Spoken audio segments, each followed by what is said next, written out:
And now we're going to hear from some other incredible women leaders who represent us at the highest level of government. I'm delighted to have them here with us today as I begin to introduce our first panel. We just heard from Senator Hassan about the figures with women in Senate and in the House. We know that we have work to do there, and we have work to do in so many sectors of government. Today, women hold 23 seats in the Senate, as Senator Hassan just reminded us, and 83 seats in the House. But women are slowly gaining ground, and we expect that 2018, some have dubbed that to be the year of the woman. And we have work to do, but we have with us today some incredibly inspiring women, and it is an exciting time indeed. We have with us today Congresswoman Katherine Clark from Massachusetts and Congresswoman Rosa DeLauro from Connecticut. Welcome. Congresswoman Clark has dedicated her career to public service prior to being elected to the Massachusetts 5th Congressional District and a special election in 2013. She had served as a state senator, a state representative, general counsel for the Massachusetts Office of Child Care Services, and policy chief for the state attorney general. In Congress, she is a vocal advocate for ending wage discrimination, protecting women's health care, access to affordable, high-quality child care, paid family leave, safer schools, and other reforms to address the challenges women and families face. Congresswoman, we have had many students visit the Institute from your district already, and we are thrilled to welcome you back to our chamber today. It's great to have you here with us, Congresswoman.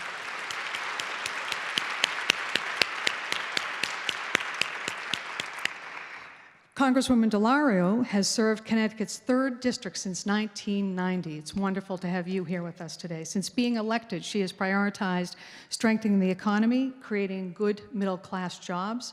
For years, she worked closely as a partner in the House with Senator Kennedy on a number of issues impacting working families. She has advocated for innovative investments in our economy and expanded federal support for child nutrition and for modernizing our food safety system.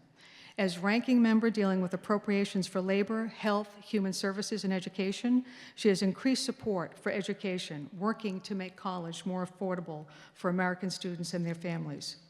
Prior to her service in Congress, she served as the first executive director of Emily's List, the national organization dedicated to increasing the number of women in elected office. Congresswoman, we are honored to welcome you here for your very first visit, but we know it will not be your last. Thank you for being with us today.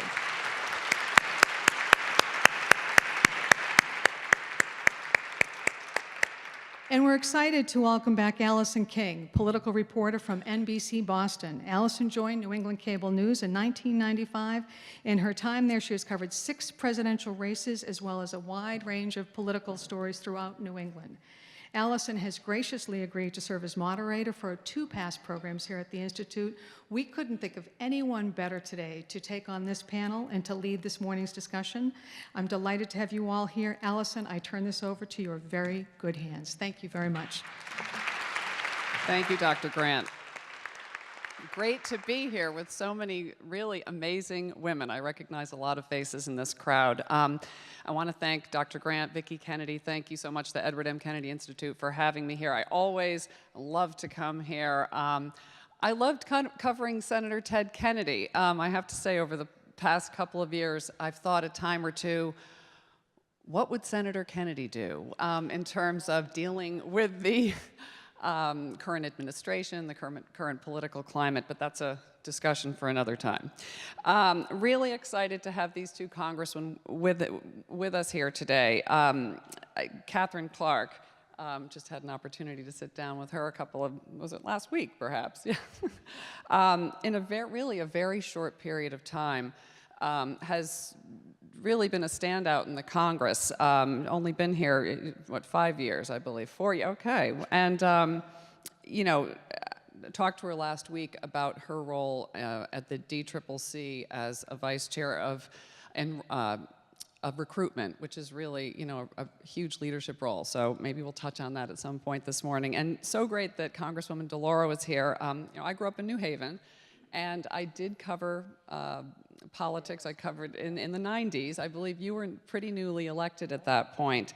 And I just remember covering a couple of your news conferences. They may have been among your first, and thinking, wow, this woman is really smart and really passionate and had great style too.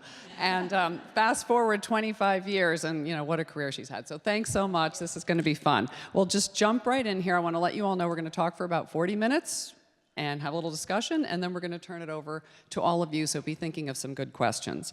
I wanna start out by asking both of you to talk for a minute about how you both ended up running for office. Both of you had pretty solid careers before running for elected office.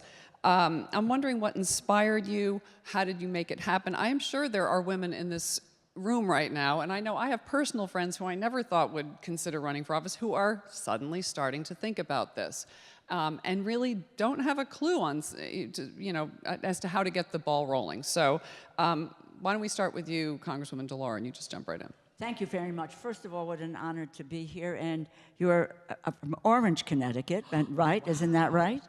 Okay, yes. And we have Catherine, who was born in New Haven. So Connecticut is here today. So it's New Haven natives right here with great restaurants and unbelievable politics. But just for a second, Catherine has been in this chamber before, and this is the first time that I have been here, and I say this with a lot of emotion because I worked for Senator Chris Dodd for 8 years, and I had the chance to be on the floor of the Senate with Chris Dodd, and wow, Vicki, this is really startling, and really so, it brings back just so many wonderful, beautiful memories, and I just want to thank the Institute, and Mary, thank you for what you do. Allison, for your commitment to journalistic truth these days. And Vicki, to you, for just continuing your civic engagement, your law career, and keeping the flame alive. So it's really such an honor to be here with all of you today. When I think about being in politics, I have to think about my mother, and it may be trite to think about your mother. Well, she is and was, she just passed away last September, my touchstone in politics.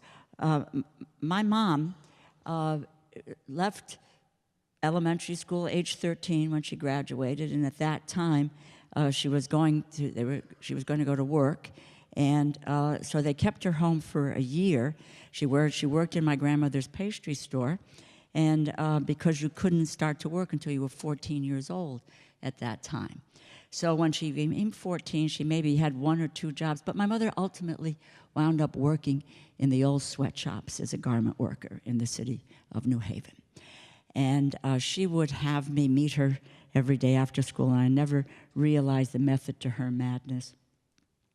Until I was much older and running for office myself, and the noise in the place, how dirty it was, and when you watched women with their backs hunched over the sewing machines, it was piecework. They had to pump out the dresses or whatever they're doing as quickly as they can. And in the needle trades, the power machines, you could often get your finger caught in the machine. And what you did was you pulled your hand away, you wrapped it up, because God help you if you got a drop of blood on the garment, because you wouldn't get paid for it. And her admonition to me was take advantage of an opportunity for education so that you could be able to succeed.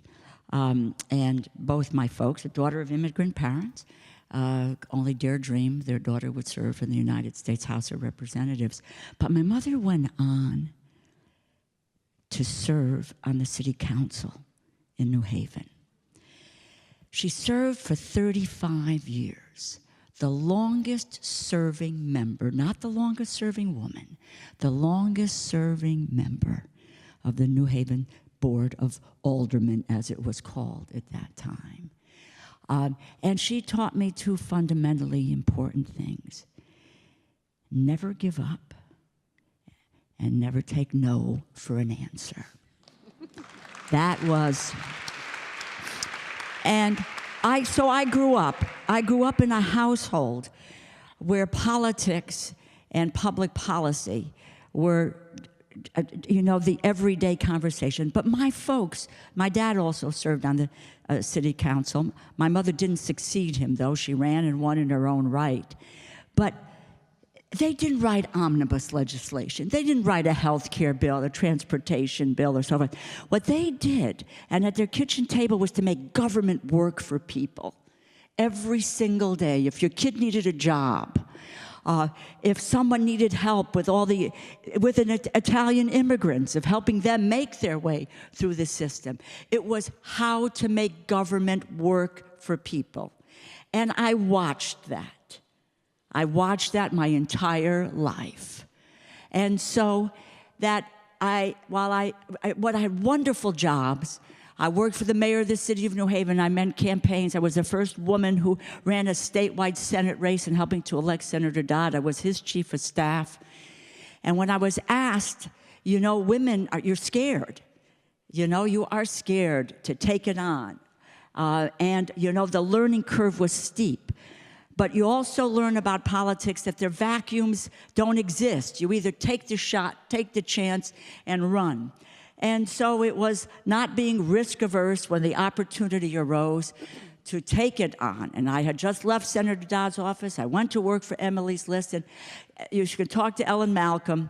When I went to tell her I was going to do what the mission of Emily's List was, she wasn't so sure at the outset that I ought to leave as the first political or executive director. But then with her blessing, I went on to run. I have been asked over and over again whether or not this job has met my expectations.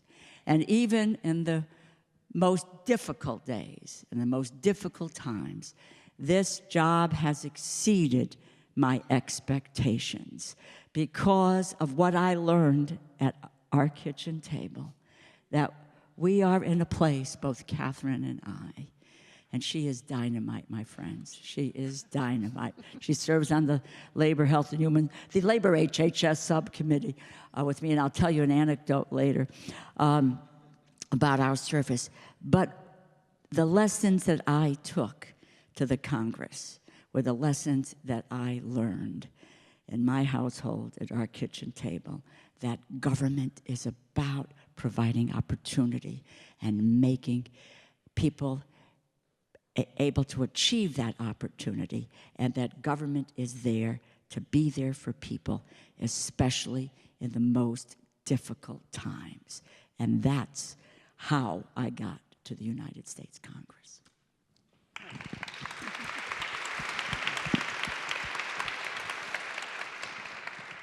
I told you she had passion.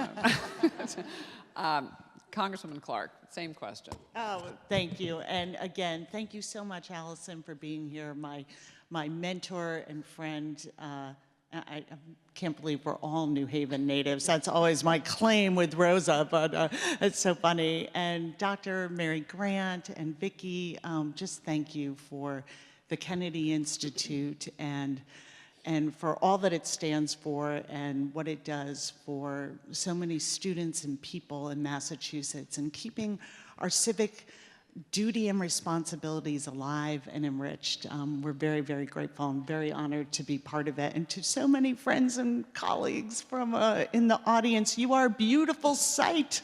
All these women assembled, it is exciting. And when we come from Washington, it's great to see. But I did not start my running for Congress like Rosa.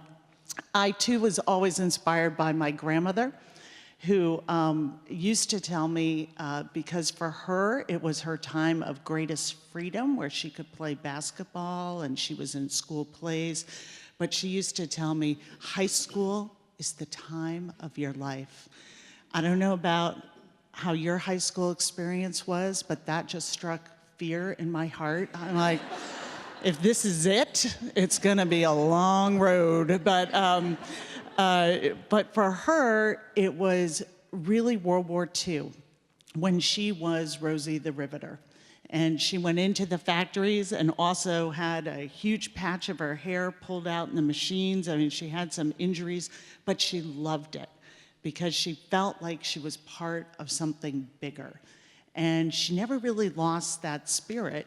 And even though she was a homemaker and did things through her church, that was her community service. She always inspired people to do more and to think about what it meant to be part of a community. So I moved out to the suburbs of Melrose, and my first race was a true act of bravery. There were 8 people running for 9 open seats on the Melrose School Committee, and I thought that is a good place to start. So it was a guaranteed layup win, and I wasn't really interested in politics. I was interested in education policy. And I was working as general counsel at the Office of Child Care Services and thinking about how do we give every single child a great start. I am a firm believer that early education is the closest we have to a silver bullet for making sure that we have kids who get to kindergarten ready to learn. It is the great equalizer. And I decided we're going to bring all that to the Melrose School Committee. And it was a great experience. And it was one where you get a chance to be an elected official and start working with your community in a different way. I still think, and I see some school committee members from my communities in my district, it's the toughest job in politics. You are so close to people and their children, and what happens to their children means the very most to people. So Shaw's was no longer a safe place to stroll the aisles, but it was a great experience about how process matters, listening matters. We had to make some hard decisions and close 2 elementary schools, which is something I don't wish on anybody in their political careers. But being able to pull people together and listen to their ideas on how we could restructure those schools. And a lot of people didn't like the decision we made, but people felt heard. And that was something that has really stuck with me and try to bring and still inform the work that we do. I was noting when Senator Hassan was speaking that she talked about losing a race as well. And when we're talking about running, and I hope everyone here will consider running. I know many of you already hold elected office or did, but don't be afraid to fail. After being a few years on the school committee, I thought my state senator wasn't doing the job for kids. I got a poll back showing he was wildly popular, but I thought, well, there's 25% of the people who are open to have their minds changed, and we'll just go after them and build from there. And I did lose that race, but that was all right. I remember also having Barbara Lee, who many of you I'm sure know, call me up a couple of days after the race and say, well, what's next? And I think that's something we have to remember to do for women. What's that next move? You lost a race? Okay. So how are you going to plan your next thing? What's going to be the next project you're going to be involved with or next office? So when I ran for state rep later, I won that race. I won a state senate race in 2010. And then when the congressional seat came open, I thought I gave a very compelling and cogent argument on why I would never run for Congress. But it was really Niki Tsongas who changed my mind. She told me when I called her, and I called everybody to seek advice and what they thought and what to do, and was weighing it out. And she told me the power of this job is that a small thing, a discrete bill, because not everything is a comprehensive bill like the ACA or these monumental changes in our law, but a small bill, a small budget item, help that you can do for people as constituents. What seems like a discrete thing can change the lives of millions of Americans for the better, and that we can build for the future of our kids in sometimes that small daily work, the small amendment or bill or budget item. And she said, that is the power of this job. And you can make of it whatever you want. But that really stuck with me.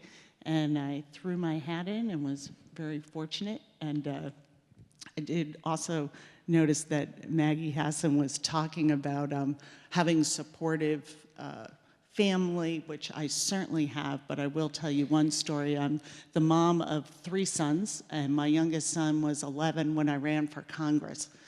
So we had a big family vote, and it was unanimous that I should run. I'm like, this is great. We have my in-laws, my parents, the whole gang was assembled. And about halfway through the summer, my youngest son came to me and said, I want to change my vote. I did not realize the impact this would have on my life.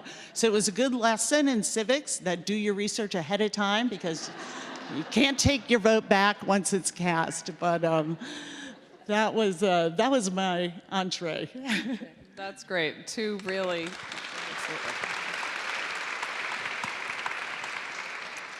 different tracks. Point Yes, on something please. that Catherine said, because, and I'll just sum it up. It's about taking the risk.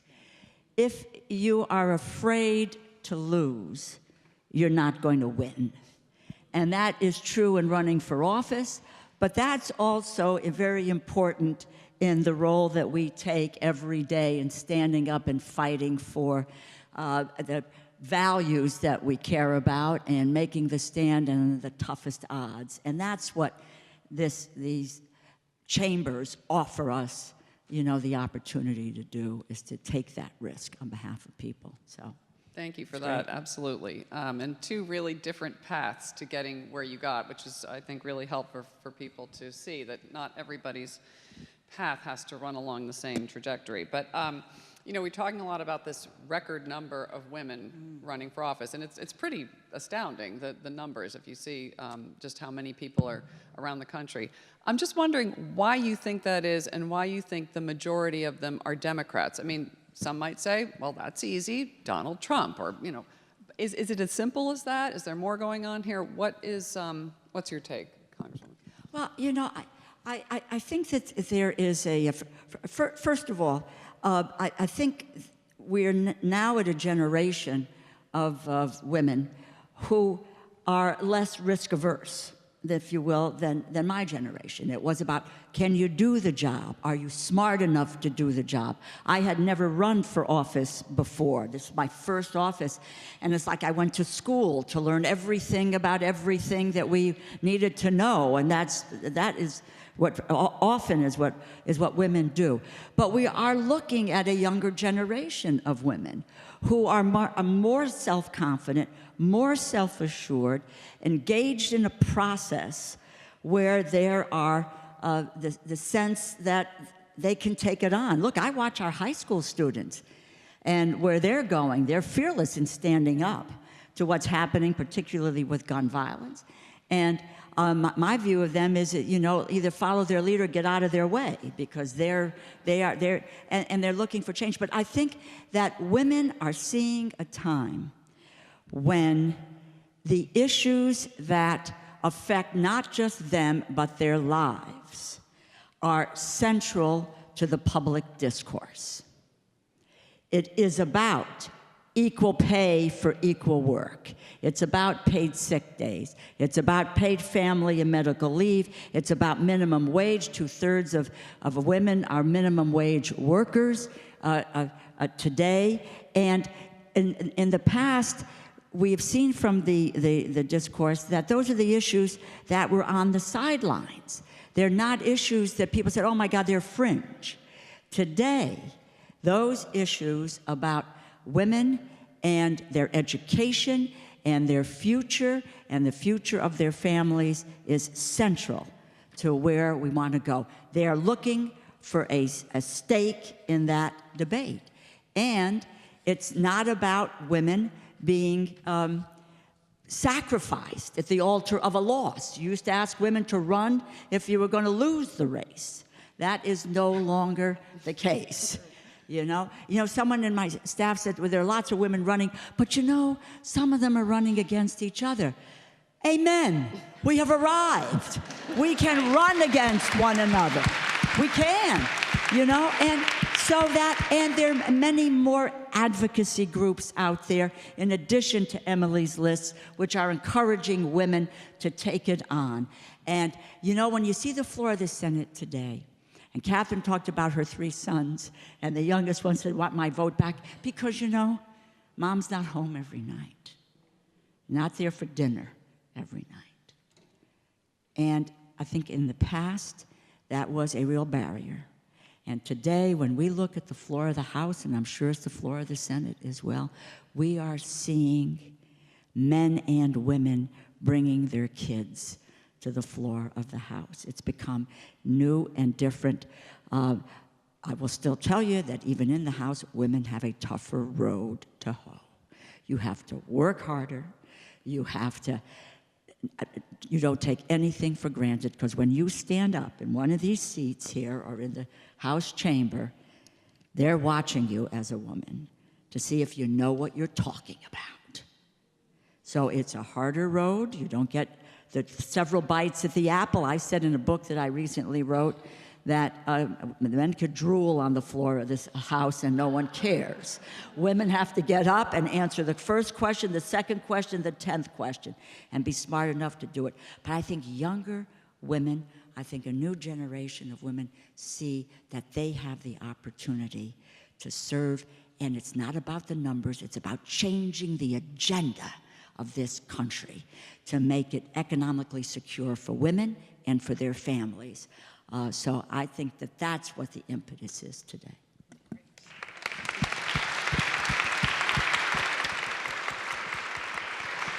So I just checked my numbers because they're so high that I wanted to make sure I wasn't exaggerating, but 575 women are currently running for the House, Senate, or to be governor. 575. Those are huge numbers. And Emily's list, I believe, in around this time in the cycle in 16, had talked to several thousand women who were interested. In 2018, they have had 34,000 inquiries of women looking to run for office through Emily's list, which is just fantastic. And, I have been in the co-chair of what we call the Red to Blue committee, which came out of recruiting. And so I have talked to hundreds of candidates around the country, and I am delighted that a large proportion of those are women, and women that are running for the first time. They haven't come the traditional path that I did, where you serve in your state legislature and then come. They're running because so many of them looked around in the months that followed the 16 election and sort of said, well, someone's got to run. And they kept looking around and the hands weren't going up. And so they jumped in. And over, I have heard from candidates that they wanted to be able to tell their children, their grandchildren, what they did at this time in our country's history. What they did to help push us back onto a path of justice and opportunity and equality. And I think that is highly motivating to women. And I think it is why you are seeing the record numbers. The combination of the Me Too movement, the combination of understanding what goes on in their families and the struggles they've seen, coupled with a very, in my opinion, misogynist administration. And they understand that. And they are running because they feel that their voice is necessary, and they feel that it is time. It is time that we have more than 19% women in Congress. We need to reflect in all ways the American people. When we do that, that makes us a stronger democracy. That's what representative government is about. And I think women understand and are going to be so successful this year because they are great translators of what happens at our kitchen tables, those issues, Rosa, that you talked about with your parents, how the small things translate and the impact of votes and policy in Washington. And I've thought a lot lately about some of the, that our colleagues across the aisle have remained silent on some major issues, and especially those affecting women. Silent at best.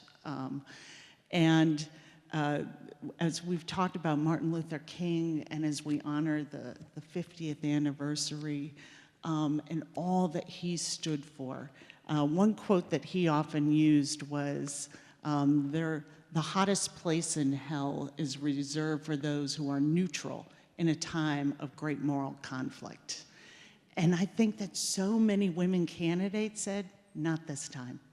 Not this time. I am going to put my name out there. I don't know if it'll work. I don't know if I can raise the money that everybody tells me I need to do, but I know I've got to try. And I think that energy, I think a lot of our colleagues were counting on us it dissipating, and that women would sort of say, well, we had our march, we, cleared the market on pink yarn, and now we're going to go back to what we were doing. But that's not what I see. I see a tremendous energy that is building, and people who don't necessarily want to put their name on the ballot have become politically involved, even though they may never have strongly affiliated with a party or with politics before. And I think it's because women understand that our values matter, and how the values that we bring, the perspective that we bring, is important. And if we're not there, they're gonna make decisions about us without our input. And we have to be there, and we have to be in the arena. And that the journey may not work out for some of these candidates, but they are willing to take that on and take that risk that we were talking about. So I'm very optimistic about women and women candidates in 2018, because I really think that women are going to determine this election. Well, it's going to be very interesting to watch, for sure. You look at the polling data. Polling data is college-educated women, non-college educated women, African-American millennial women are moving. They're moving, and they're moving to vote, and for my purposes, to vote Democratic, let's win the House back, which is what we need to do to make the changes. Well, thank you. So looking back over your careers in elected office, I'm curious just to know what to describe a scenario, something noteworthy, a milestone, a challenge. Congresswoman DeLauro, I'm sure you can touch on dozens and dozens, and you too, Congresswoman Clark. One thing I think about for you in 2016, your sit-in on the House floor with Representative John Lewis, and didn't exactly end the way you maybe were hoping for in terms of trying to force a vote on gun legislation, yet it made huge national news, and there was obviously, very affected a lot of people in a lot of ways. Would you like to start in and jump in maybe? Sure, and I'd love to talk about that, because anytime you get to talk about a partnership with John Lewis, does it get any better than that? But Rosa plays a key role in this story, and gun violence has been an issue that I have been an advocate for common sense gun laws.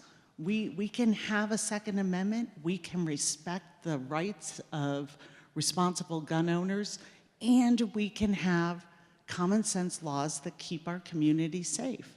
We're the United States of America. We can do these two things at once, but somehow our debate, especially in Congress, has been hijacked by the gun lobby that peddles in fear, and really, they clearly have their eye on the bottom line. It is about profits, and we have to be clear about that. And we have this ritual in Congress that is heartfelt. I am not saying it isn't, where there's a terrible mass shooting, a gun tragedy in someone's district, And that member of Congress comes to the podium, and the state delegation usually assembles behind them, and we have a moment of silence. And it is heartfelt. People are trying to honor those who have died. But I watched, in my brief time in Congress, I'd only been in Congress 2 years at that point, how many of these we had, and that was the only time we talked about gun violence. You know, whether it's mass shootings, whether it's the daily shootings in neighborhoods, whether it's connected to domestic violence, we never talked about gun violence except on these days. And our moments of silence had stretched into decades of inaction. And there was something about Orlando. There was something about those young people at a nightclub. And it was just that loss of life especially at a club where LGBTQ people went to dance. And dancing is what makes us human. Dancing is what distinguishes us from other beings. And the thought of them being gunned down in that sanctuary, where so many of my friends who are LGBT said was the first place that they really felt comfortable, was on the dance floor. And the thought of them being gunned down for who they are, I just became unraveled by this.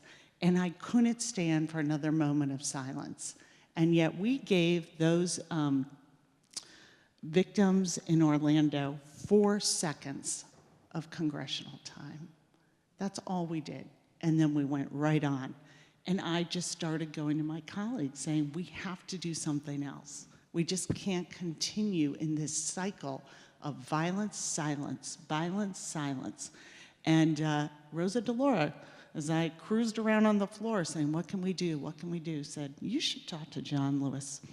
And I went down and sat next to John Lewis, and he said, let's do something dramatic. Now, when John Lewis tells you want to do something dramatic, you're in, right? And there's no other answer but whatever you think. And, you know, he knows the power of a sit-in. And to be able to do that with him, and as you said, we never got a vote on the 2 bills that we asked. But I do think we connected with the American people in a way that said, we hear you and we see you. And it looks often in Congress like we don't hear you, we don't see you, but we do.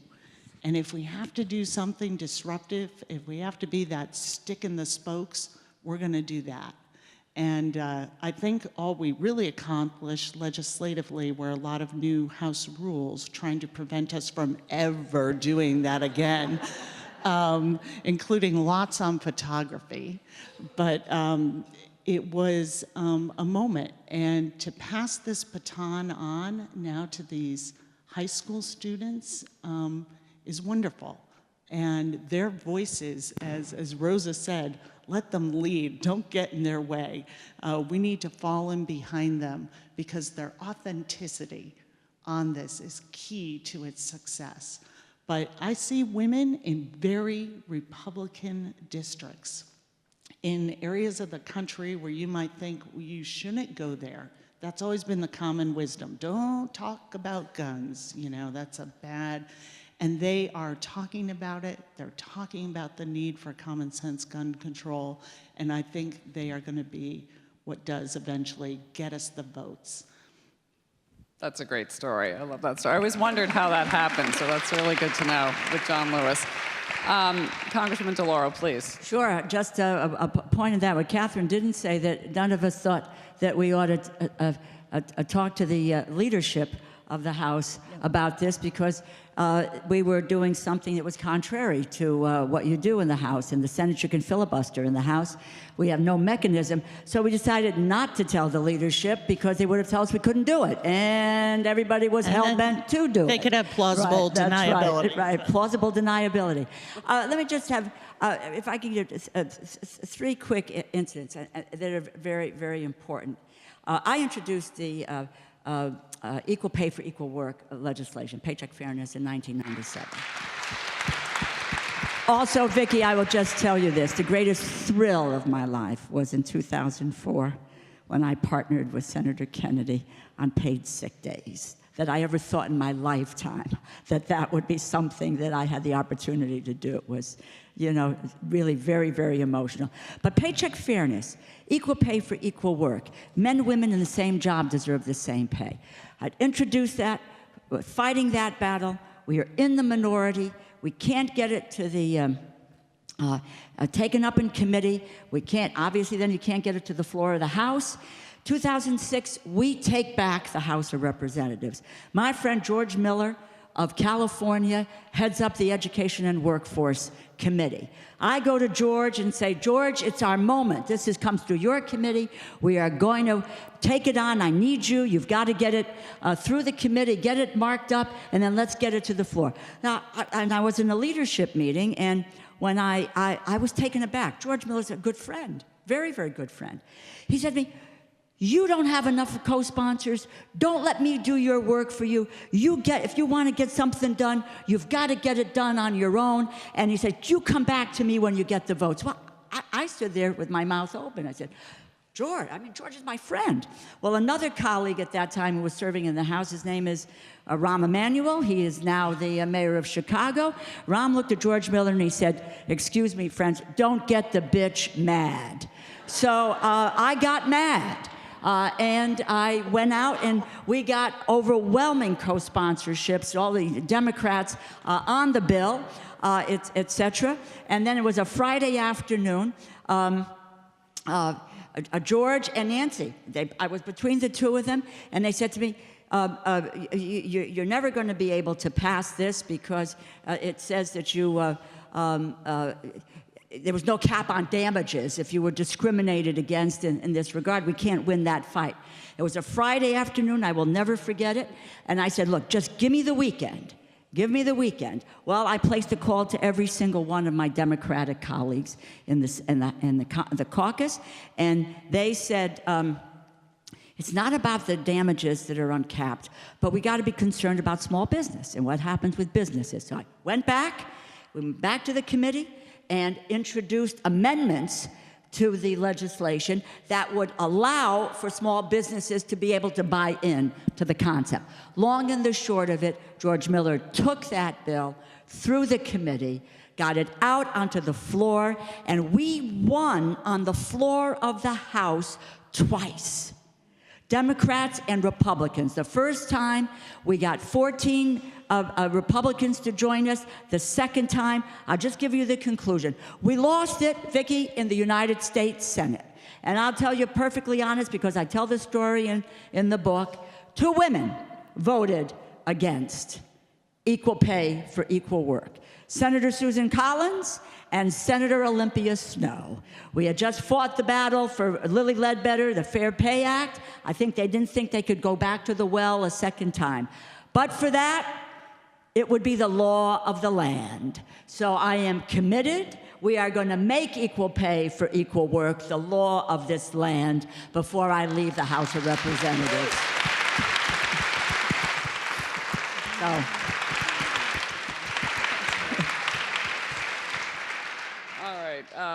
That was great. What we're going to do now is we're going to move on to some questions, and we'll get some answers here. So if you have a good question, raise your hand. There are some mics floating around. Megan, right here. Maybe we can start over here. I'm sorry, there was an arm up over there. We'll go to you next. Good morning. It's great to be here. Megan Costello from Mayor Walsh's Office of Women's Advancement. Congresswoman Clark, I'm excited, especially to see you. You're the first person I ever knocked on doors for, so thanks for starting my career. You know, we're talking a lot today about women running for office, which I think is incredibly important. But for those who might not think that's for them, or for those who might have some hesitation, I wonder if you can talk a little bit about other ways that women can and should be at the table. Well, look, there's something called the Women's Campaign School at Yale University that a young woman named Patty Russo runs the program. And it's just not about someone who wants to run.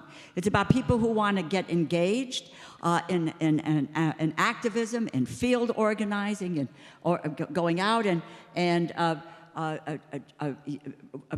pulling a vote out. There's voter registration. There are all kinds of efforts. There's fundraising. People want to, we don't do these jobs without the resources, not until we change the system that we have. But there are all kinds of levels within campaigns for which there is a tremendous amount of need and of great interest as well. One can take on, in the organizing capacity, I was a campaign manager. That's the way I started. I didn't go to school for campaign management. I just started working with local candidates, and ultimately, the pinnacle was being the first woman to serve as a campaign manager for a United States Senate campaign in the state of Connecticut. So up and down the various levels of campaigns, women can engage if you don't want to run for office yourself. It's okay, though we want to encourage you. I'll pick it up in a second. Don't worry about it. It is all kinds of ways in which you can get involved. What are the issues that you care about? Become the advocate for those issues in the campaign with a candidate and so forth. Organizing, again, the outside community to make their impact felt on what direction the campaign is going in. Engage in the process of helping to elect. Look, there are lots of, there's lots of great men out there. We can't win. We don't have enough votes in the House. So you go to like-minded people to build a coalition. Well, be a coalition builder for the kinds of issues and concerns that you have, which translates into running yourself or supporting others who are running for these jobs, and win. I couldn't agree more with that. There's so many ways, and now with all this grassroots energy we're seeing with indivisible groups and, you name it, we're seeing force multiplier, all these different groups. There is a place for everyone in the political process. I am also a firm believer, though, that public service covers far more than just electoral politics. I don't want to embarrass her, but I look at the career of Mary Lou Sutters and the work that you have done on mental health for children. Human services is more than most elected officials will hope to accomplish. It is such a lasting impact. And there are so many ways to do that, whether that's through a job in administration, if that's through nonprofit work. There are so many ways to be involved and be a leader. And we have women, there's underrepresentation of women in all of those areas at the top and in those leadership roles, whether it's in a law firm or being the top of a nonprofit. We need more women in our roles, and the understanding that, it's not easy to be a working mom, but we can do it. And we bring a perspective that is so critical. I often think about being around a table at the Office of Child Care Services, and there was a huge discussion over how many hours a child should be in child care. That ideally for their development, it would never be over 8 hours. That was sort of the maximum we wanted to set. And everyone seemed to, there were a lot of men in the room, and they all said, well, yep, 8 hours, that's great. And let's do that, we'll set that policy. I remember saying, how do you get to work? Like, if you have to work 8 or 9 hours. Like, how do you, you know, get back to get your children? Clearly, no one in that room had done the 6 o'clock mad dash, been always the one with the last person there. You know, and some of my children's childcare had the $10, $15 an hour for every minute. I mean, just strike fear in your heart. And I remember the day realizing that my entire salary went to childcare. And I'm like, what am I doing? But we can do this. And that is a phase in your life, and we have to do better with supporting families up and down. The income, we don't do a very good job with very low income, and we do a terrible job with families in the middle, for whom childcare, healthcare expenses, health insurance can be the tipping point that never lets them accumulate any savings that they can pass on and help their children move to the next level economically. So I seem to be off on a tangent. I can't even remember where we started with all of this, but women leadership everywhere. That's my answer, Megan.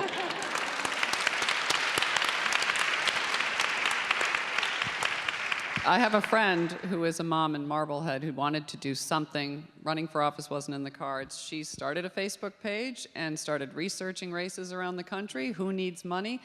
Started getting her friends on board, and now they've got a couple of hundred in the local church coming in to meet together. So there's so many things to do is what I've learned. Other questions? Yes, right over here. Yes, I'm Lonnie Cutler. Oh, there's a mic coming for you. Thank you. Lonnie Cutler from Hingham Democratic Town Committee. I am so excited about this momentum of the women. I've been interested in politics since the early 70s on women's rights, and I'm trying to do my best at my age to keep going. Now, I think that this is wonderful that all these women have agreed to put themselves out there and run for office, but we got to get them elected. And it's going to take a lot of hard work, and it's going to take money. And also, I feel women need a universal slogan. Slogans are very important lately in politics, and I think women should have a universal slogan. They should have goal 50-50 for government and the boardroom, at least. Amen. Thank you. Amen. Amen. We're there. We're there. Thank you. Thank you. And right over here, we've got another question. Hi there. My name's Cassandra Mangione. I work for Girl Scouts of Connecticut. Yay. So, Mary Barnaby? yeah. Yeah. Yeah. All right. Me and Jackie here, we work for Girl Scouts. We think about the girl a lot because we serve the girl. We serve 30,000 girls in Connecticut, ages 5 to 17. And I'm trying to think of ways that we can encourage girls as young as 5 when they start, that they should consider running for office or using their voice. I know they do civic action, take action projects, but I was wondering what you think, what we can put out there, what we can say to them to help encourage them to aspire to be like you when they're older. Well, listen, I'll just take my 2 granddaughters. One who is 13 and one who is 10. I think you can't start early enough, but I think we're looking at kids. First of all, I want to say about the Scouts, I want to make the Gold Award for the Girl Scouts comparable to what the Eagle Scout Award has been for Boy Scouts. I was the director for, I was not the director, I was the honorary chair for a year in Connecticut, so I went to all of the ceremonies and the amazing, amazing civic projects that these youngsters are doing. And I don't know where they go with that from there, and I say this to you. What is it that you all do that helps them to translate what they are doing and the work that they are doing into the effectuation of change in the areas that they are interested in or have done all of this research in. And then you ought to bring in people at every level, whether it is at the local level, at the state level, at the federal level, to talk with them about how they can get things done, that their voices, as young as they are, can and should be heard. And if we don't do that, then it's at our peril. And you know, I've got my 13-year-old granddaughter. On March 14th, I emailed her mother and I said, Catherine, is Rigby going to be walking out of school? And she said yes. Well, Rigby walked out with 500 kids at the Alice Deal School in Washington, D.C. And she said to me, Poppy, it was the best thing I've ever done. And at 13, she now belongs, and you encourage them, model UN, understand the issues, the problems that are there. And my gosh, Sadie, who is as an independent-minded little cuss as I've ever met, you know, she looks at me and it's like, look, but they have views. You know, some of the views you have to temper on today's politics. But our kids are involved in politics today, as young as they are. And sobbing when Hillary Clinton lost the race. And I turned to them both and I said, never give up. Never give up. But you have to help them with what they're doing to translate it for them into what are the avenues for them, whether it's journalism, whether it's running for office, whether it is getting involved in a campaign, whether it's model, whatever it is. Help them to take what you have designed for them to do, to take that experience and allowed them to utilize the skills that you have trained them for. Great. I don't know if I should even try and follow up that answer, but I think what the Scouts do and what we need to do are model that and talk about all the options that girls have. Because I think too often, still today, we refer to each other as congressmen. When we think of a member of Congress, we think of a white male, older in years, and that's why it's so important that women run, that women of color run, so that we have these models for our children.